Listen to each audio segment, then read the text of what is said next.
she can see it. I think because she's going to go from one grid to another. I know, but most people will start moving over there because you can't see if you're sitting, if everybody's sitting back here, you can't actually see what the dog is doing.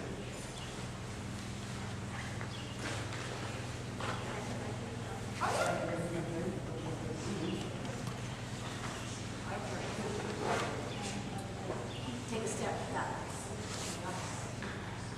Okay, good. Good, fun. Many people put the target out and do what you started to do, which I want to do one step further. The target, and to my education and way of thinking, I am the reinforcement zone. My dog is always driving back to that place. If I put the target out there, and I take a step back to hang out by this wing, I'm giving my dog conflicting information. Because if I were here, my dog would definitely be turning here and not going there. Okay? And whenever you set it up for them to choose, you run the risk of them making the wrong choice. And then if you didn't reward it, it's still your fault for punishing the dog. So if the target is out there, you be out there. Okay? Even with the or even a little head up. Do you want us actually at the target or at that distance? At or slightly ahead of even, but not put it there and then have them drive past. Number one, well, for any of it, it's not really a good idea to have them drive past you unless you're working to go or go on. And even though we're not handling, if you're out here, you are handling, so you want to make it mean something. Okay. Good. Okay, so we're getting the head down nicely, setting nicely again.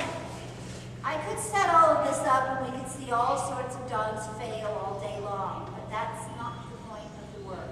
You're trying to instill enough success so that dog actually knows what that feels like. Because I can guarantee you, whenever we are handling, they don't always know what that feels like. They don't.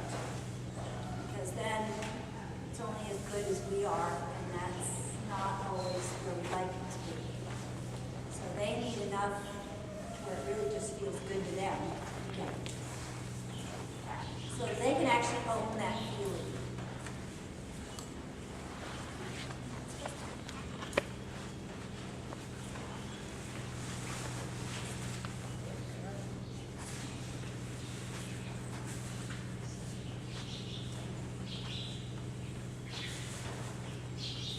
Okay.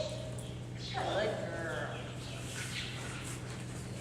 So for this little dog, I'd really like to have one that went to 10, but I don't. So I'm just going to see her at 12 once, and then we're going to go back to 10.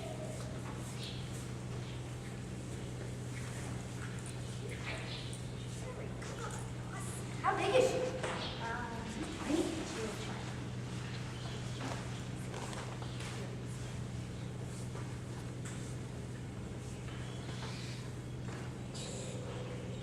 Okay.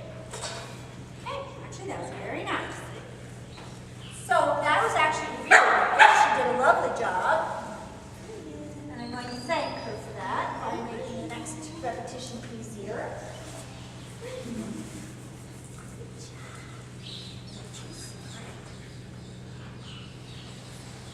All of training is pressure to the dog. You want to balance that. When to pressure, how much to pressure, and then back it off.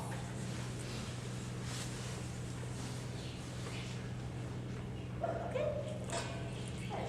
Very nice. So you're not concerned that she nicked the bar or the facilitator? No. I'm Okay. not.